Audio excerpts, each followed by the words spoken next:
What the hell is this thing? Hey everyone, I'm John with Roadkill Incorporated. Well, it turns out this thing is the cyber computer, a strange cross section of vintage gaming, software piracy, and educational toys. And today I'm going to take a look at this truly bizarre retro device. So, the journey started, as it often does, when I was browsing the keywords vintage computer on eBay. When I found it, it seemed to be a toy computer, but I couldn't tell if the screen was real. The edge was cardboard, but I couldn't see the screen itself clearly enough. It came with controllers, cables, and cartridges, so was it a toy or something more complex?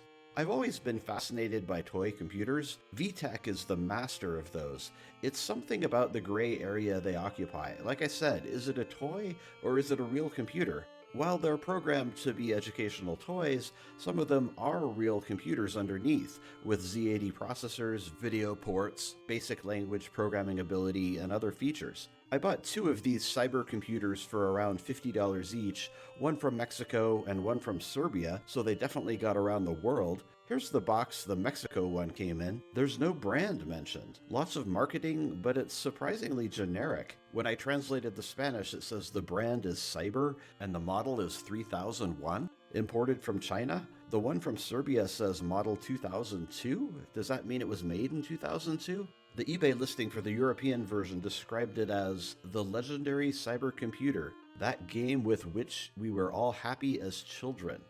I don't know if that means the seller had one as a child, or was this generic text? Opening the box was quite a sight. There are two controllers, a gun, a power adapter, RF adapter, 3 cartridges, and a video cable. The cartridges claim to have up to 65 programs.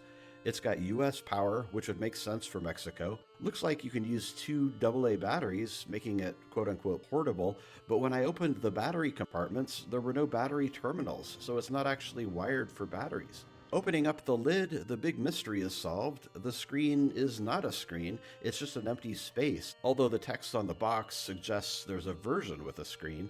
I wonder if that ever actually materialized. I hooked up the video cable, powered it on, and although it got a light, there was no video.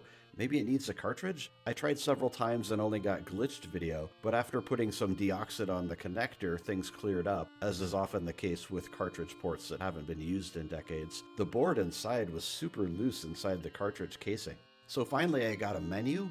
It seems that the cybercomputer is an early Nintendo or Japanese Famicom emulator, and that the cartridges are compilations of ROMs for those devices. I was excited to see Star Wars, but it turned out to be Galaxian. This game, strangely called Ding Dong, is probably my favorite. You have to coordinate movement of these 2 characters to get them both to the destination at the top, and the controls move both of them at the same time. It actually takes some thinking to get past obstacles. This game, called Formation 2, is unusual in that you transform from a guy running along into a jet, and then back into a guy again. Apparently this was a Famicom title from Japan and not released in the US. A lot of the games are impossibly difficult, and it feels like it's because they're badly made. But who knows, I might just be terrible at them. The junky controllers don't help. There are also many duplicate games under different names. Whoever curated these did a pretty crappy job. Here's a strange one called Walled and 3 Pigs. This game, called Painter, is a take on the classic Snake game. This game is listed as 1001 page, but it turns out to be called Aladdin 3 once you load it, and it's a flying carpet game, sort of interesting. According to AI, it's known because it's a bootleg game that was never licensed by Nintendo. Aside from a couple arcade titles, the second cartridge is 95% sports games, which have no real appeal for me. The shooting game seemed like a good opportunity to try the gun controller, which at first I thought was just a trigger, but if you look down the barrel, it's got some sort of lens or sensor. Apparently when you press the trigger, the screen blanks out very briefly except for the targets, which the gun detects. I couldn't get it working, but I guess it's made for CRTs, due to the differences in how they display an image. It's funny, I assumed the keyboards were fake because they didn't work with the first 2 cartridges, but they work perfectly with the third for some reason. The feel reminds me of this Russian computer. When you press one key, pretty much all the keys go down at the same time. The The third cartridge is clearly aimed at the Spanish-speaking audience, and it's mostly educational with lots of language and math programs, but there's definitely some weird stuff too. Here's a piano program that lets you play it with a keyboard. This one lets you create faces.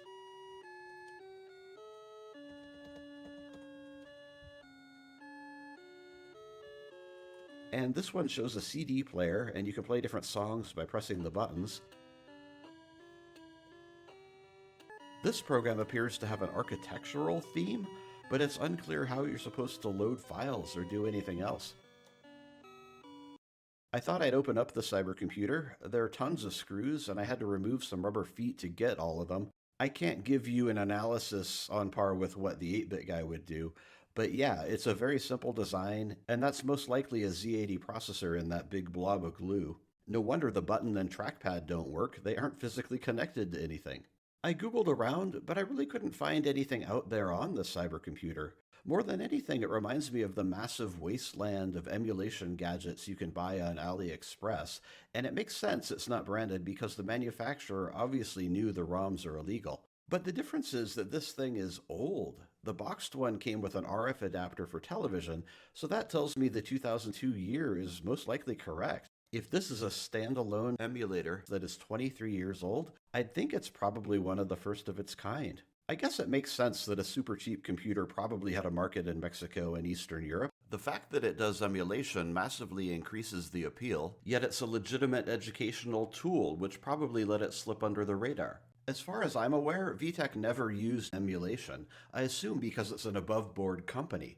But that was to its detriment most likely, because the lack of compelling software limited VTech's appeal. And as interesting as they can be, there's not a lot to keep you using them for more than 20 minutes. When it's all said and done, I'd guess the cybercomputer's most significant contribution is the cartridges themselves, which give a snapshot of unusual ROMs from international markets that are probably hard to find elsewhere. But unless you're specifically excited about those ROMs or toy computer history, the cybercomputer might not be worth pursuing.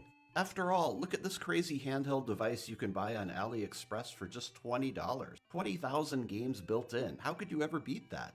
The technology of cheap throwaway emulation devices has clearly come a long way since the cybercomputer. Thanks for watching.